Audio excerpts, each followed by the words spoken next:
मैं राजन और मैं शुरू करूंगा आपके साथ एक टॉपिक छोटा सा जो कि है जनरल साइंस से केमिस्ट्री के पोर्शन को मैं कवर करने वाला हूं जो कि हेल्पफुल रहने वाला है आपके कॉम्पिटिटिव पॉइंट ऑफ व्यू से। इसके साथ साथ आप इसको जनरल नॉलेज के लिए भी सुन सकते हैं, इस वीडियो को देख सकते हैं।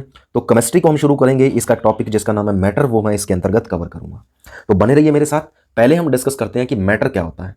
मैटर, अब हमारे चारों तरफ जितनी भी चीज़ें हैं, हवा, पानी, मिट्टी, इंसान, जानवर, पेड़ पौधे, ये सारे क्या हैं? मैटर हैं, यानी कि पदार्थ हैं। अब पदार्थ को आप किसी ना किसी रूप में देखते हैं, लेकिन हम कैसे डिसाइड करेंगे कि कोई चीज़ पदार्थ है भी या नहीं भी? हम उसके लिए एक डेफिनेशन तय करते हैं, एक परिभाषा तय करते हैं। जो क्या है? पदार्थ वह वस्तु है जिसमें द्रव्यमान होता है और वो जगह घेरती है। यानी कि matter is anything that has mass and occupy space. कोई भी ऐसी चीज जिसमें मास मौजूद है, भार मौजूद है, द्रव्यमान यानी कि मौजूद है और वो जगह घेर रही है, तो वो क्या कहलाती है? मैटर। और जिसे हम हिंदी में क्या कह देते हैं? पदार्थ। अब इसी मैटर की कॉम्पोजिशन या उससे जुड़े हुए चेंजेस, या वो कैसे बना है, कैसे नहीं बना, और उसमें चेंज आए तो वो कैसे चेंज लाएगा, तो उनकी स्टडी को कह दिया जाता है रसायन विज्ञान, यानी कि केमिस्ट्री। साइंस का एक पोर्शन, साइंस का एक हिस्सा जिसमें हम मैटर के बारे में डिस्कशन करें, मैटर की स्टडी करें, उसे केमिस्ट्री कहा जाता है। अब मैं छोटा सा एग्जांपल लूं कि हम लकड़ी को जलाते हैं और लकड़ी से क्या पैदा होती है? आग पैदा होती है। वो आग क्यों पैदा हो रही है? लकड़ी भी एक मैटर है। और आग किसकी वजह से पैदा हो रही है? ऑक्सीजन की वजह से पैदा हो रही है। तो ये सारी स्टडी करने के बाद, केमिस्ट्री को पढ़ने के बाद, ये अपन ये निष्कर्ष निकाल पाए हैं कि ऑक्सीजन और ऑक्सीजन की मौजूदगी में अगर किसी चीज़ को हीट दी जाती है तो वहां पर क्या होता है? कंबस्टन, यानी कि ऑक्सीकरण हो जाता है। वो सारी चीज़ें आप इस वीडियो सीरीज के तहत आप डिस्कस करेंगे। इसके साथ साथ और भी अगर मैं बात करूं, जो आप खाना खाते हो, जो आपने खाना खाया, वो टूटने के बाद क्या करता है आपकी बॉडी में, किस प्रकार ऊर्जा देता है आपको, वो भी क्या है? केमिस्ट्री से ही आप समझ पाए हैं। लोहे को जंग लगना आप केमिस्ट्री से समझ पाएंगे। इसी तरह बहुत सारी ऐसी चीज़ें हैं, बहुत सारे ऐसे परिवर्तन हैं हमारे चारों तरफ जो हम समझ सकते हैं केवल और केवल केमिस्ट्री की नॉलेज से। और केमिस्ट्री की नॉलेज के लिए हमें पता होना चाहिए कि पदार्थ क्या है, यानी कि मैटर क्या है। मैटर आपने डिस्कस कर लिया है। कोई भी ऐसी चीज जिसमें मास है और वो जगह घेर रही है, तो वो बन जाती है मैटर। अब इसकी क्लासिफिकेशन, यानी कि इसका वर्गीकरण किस प्रकार किया गया है? दुनिया पर इतनी सारी चीजें मौजूद हैं, उनको आप मैटर तो कह रहे हैं, लेकिन उसकी एक सिस्टमेटिक स्टडी के लिए हमें उनको आगे क्लासीफाई भी करना पड़ेगा। तो हम मैटर को क्लासीफाई करते हैं दो चीजों के आधार पर, क्या वो प्योर है या क्या है? इम्प्योर है। प्योर मतलब जैसा कुदरती रूप में कोई चीज बनी है, कुदरत ने जैसी बनाई है वैसी ही हम यूज कर रहे हैं, तब उसे हम कह देते हैं कि वो प्योर रूप में है हमारे पास। अगर कुदरत ने दो या दो से ज्यादा चीजों को मिलाया और उनको आपस में क्या है, हमारे चारों तरफ एक मिक्सचर के रूप में प्रस्तुत कर दिया, तब आप उसे क्या कह देंगे? इम्प्योर रूप में ये मौजूद है। कैसे? मैं छोटा सा एग्जांपल लेता हूं। पानी कुदरत ने बनाया और ऐसा का ऐसा ही हम यूज करते हैं, तो ये प्योर रूप में है। हवा, हवा हमारे चारों तरफ बनी कैसे? जब अलग अलग गैसेज मिली, ऑक्सीजन, कार्बन डाइऑक्साइड। ये ऑक्सीजन और कार्बन डाइऑक्साइड तो खुद आप अपने ही अंदर प्योर हैं, लेकिन जब ये इकट्ठा हो जाती हैं तो ये बन गई, एयर का रूप बन गई, हवा का रूप बन गई, तब इन्हें आप इम्प्योर के रूप में रखेंगे, यानी कि एक मिक्सचर के रूप में रखेंगे, मिश्रण के रूप में रखेंगे। अब क्लासिफिकेशन को समझें तो मैटर को आप दो हिस्सों में बांट सकते हैं, प्योर और मिक्सचर। प्योर तो वो होंगे जो क्या है, जैसे कुदरती रूप में पाए जाते हैं, कि जैसे कुदरत ने बनाए वैसे के वैसे हम उन्हें यूज कर रहे हैं। लेकिन जो इम्प्योर है, मिक्सचर है, उनमें से हम क्या है, चीज़ों को निकालते हैं और यूज करते हैं, जैसे प्योर सब्सटेंसेस को। हवा से हम ऑक्सीजन लेते हैं और उसका यूज करते हैं खाने को जलाने के लिए, एनर्जी लेने के लिए। पौधे लेते हैं कार्बन डाइऑक्साइड, तो वो मिक्सचर से ले रहे हैं, तो वो इम्प्योर रूप से ले रहे हैं। अब इन प्योर सब्सटेंसेस को आगे बांट दिया जाता है दो ग्रुप्स में, एक तो एलिमेंट्स और दूसरे कंपाउंड। इनको समझने से पहले छोटी सी बात आप समझते हैं कि आपके पास एक लकड़ी का टुकड़ा है, आप इसको आधा काट दो, फिर इसके आधे हिस्से को फिर आप और आधा कर दो, फिर जो मिला आपको फिर और आधा कर दो। इसी तरह करते जाएंगे तो आप एक ऐसे पार्टिकल तक पहुंच जाएंगे कि जो सबसे छोटा पार्टिकल होगा, जिसको आप आगे नहीं तोड़ पाएंगे। उसे क्या कह दिया जाता है? उसे कह दिया जाता है एटम, यानी कि हिंदी में परमाणु। परमाणु और एटम दोनों एक ही चीजें हैं। तो सबसे छोटा हिस्सा किसी भी मैटर का क्या कहलाता है? परमाणु। अब यही परमाणु क्या है, आपस में मिल करके आगे आपस में जुड़ करके मैटर की रचना करते हैं, यानी कि मैटर को बनाते हैं। अब देखा जाए तो एक लकड़ी का टुकड़ा किससे बना है? एटम से। तो एटम सीधे ही उसको नहीं बना रहे, एटम भी दूसरे एटम्स या अपने जैसे एटम्स के साथ मिल करके मॉलिक्यूल्स को बना रहे हैं, फिर जाकर के मैटर बन रहा है। तो अगर आप एटम को तो मैटर को तोड़ें तो क्या मिलेंगे हमें? मॉलिक्यूल मिलेंगे। मॉलिक्यूल को तोड़ें तो क्या मिलेंगे हमें? एटम मिलेंगे। अब एटम और मॉलिक्यूल में क्या फर्क रहता है? जो एटम है वो अकेला नहीं रह सकता, उसको किसी दूसरे एटम की जरूरत रहेगी, वो दूसरे एटम के साथ जुड़ के रहेगा। अब जब एटम आपस में जुड़ते हैं तो वो बनाते हैं मॉलिक्यूल। अब वही मॉलिक्यूल अगर आपस में जुड़ते हैं तो वो बनाते हैं मैटर। अब एटम अकेले नहीं रह सकते, लेकिन मॉलिक्यूल अकेला पाया जा सकता है। अब देखा जाए तो आप छोटी क्लासेस से पढ़ते आ रहे हैं पानी के बारे में। पानी का फॉर्मूला हमें बताया गया कि ये कैसे बनता है, H2O इसका फॉर्मूला, यानी कि इसको बनाने के लिए दो चीज़ों की जरूरत है, हाइड्रोजन और ऑक्सीजन।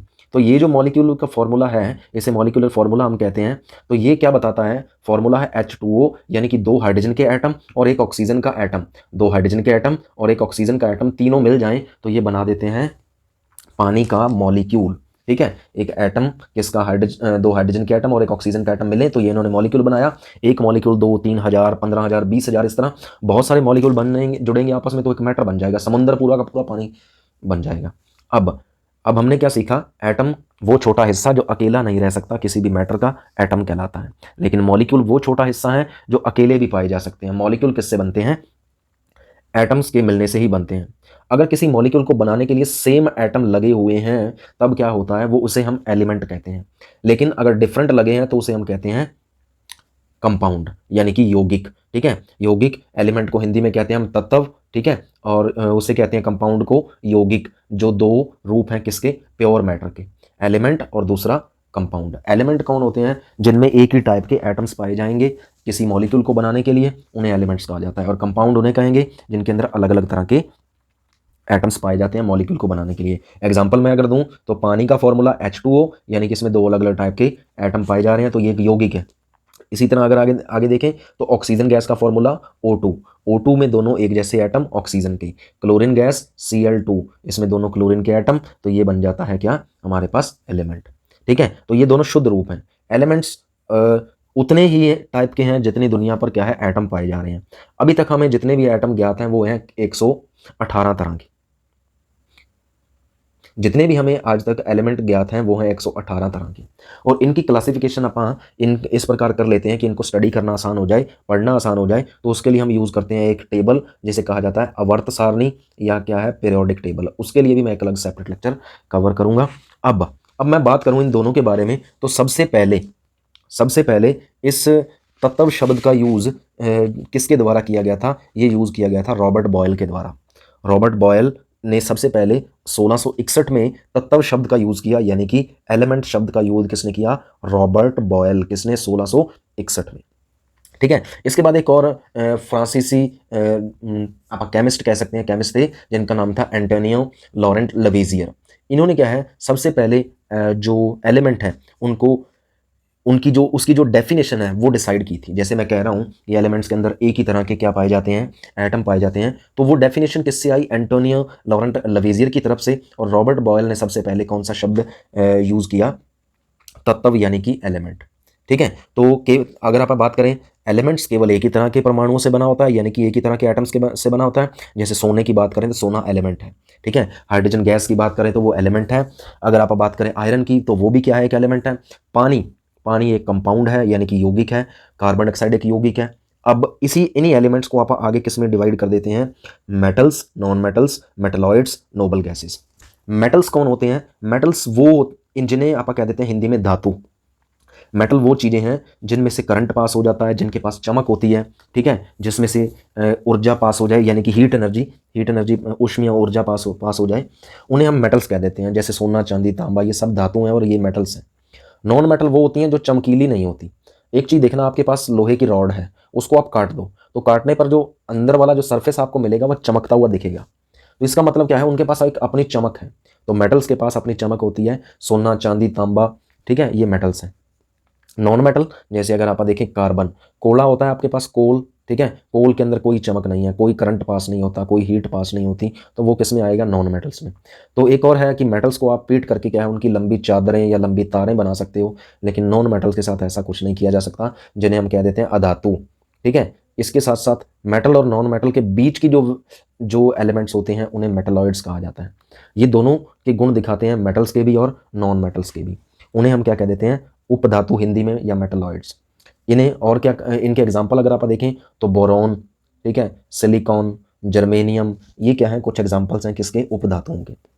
हम अगर बात करें नोबल गैसेस की, नोबल नाम से ही समझ आ रहा है कि किसी से रिएक्शन ना करे, मतलब एक सभ्यक, ऐसी गैसेज जो किसी से रिएक्शन नहीं करती, ऐसे एलिमेंट, जैसे अगर आप बात करें हीलियम, ठीक है, हीलियम एक ऐसी गैस है जो जिसे हम कह देते हैं नोबल गैस, ये किसी से रिएक्शन नहीं करती। आर्गन, आर्गन आपने सुना होगा, ये बल्ब के अंदर भरी जाती है, हीलियम के गुब्बारे होते हैं। तो ये ऐसी गैसेज हैं जो किसी से रिएक्शन नहीं करती अपनी फ्री स्टेट में, तो ये क्या है, नोबल गैसेज कहलाती हैं।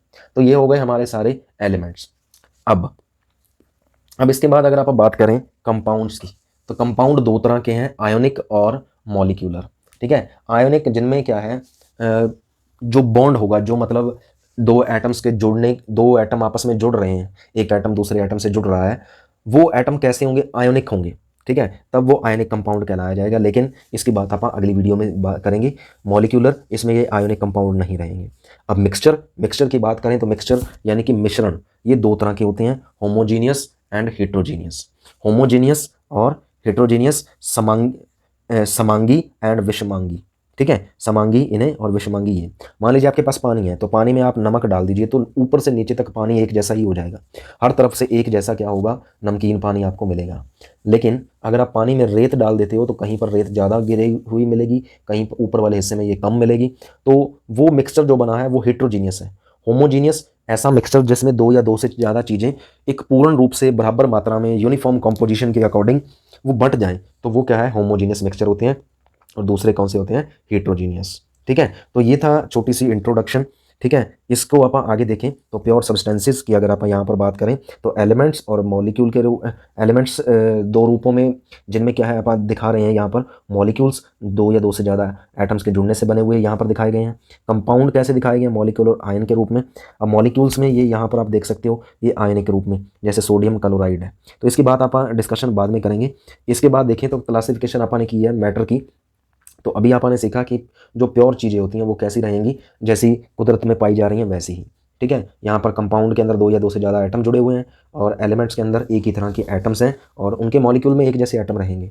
मिक्सचर कैसे, दो तरह के, होमोजीनियस एंड हेट्रोजीनियस। होमोजीनियस में देखा जाए तो आप यहाँ पर देख सकते हो, ये मॉलिक्यूल मान लो चाहे एटम मान लो, इनके बीच में देखो तो ये ब्राउन और ये लाइट ब्राउन से कलर की जो बॉल्स दिखाई गई हैं, तो ये एटम्स को चाहे मॉलिक्यूल्स को डिफाइन करें।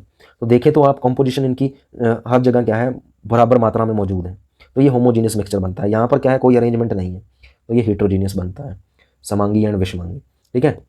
तो ये था कुछ छोटा सा इंट्रोडक्शन केमिस्ट्री से जुड़ा हुआ। आगे आप बात करेंगे इस क्लासिफिकेशन ऑफ मैटर की, थोड़ा आगे डिस्कस करेंगे, आप डिस्कस करेंगे फिजिकल और केमिकल चेंजेस के बारे में, ठीक है। That's all from my side, thank you, have a better day, better life ahead.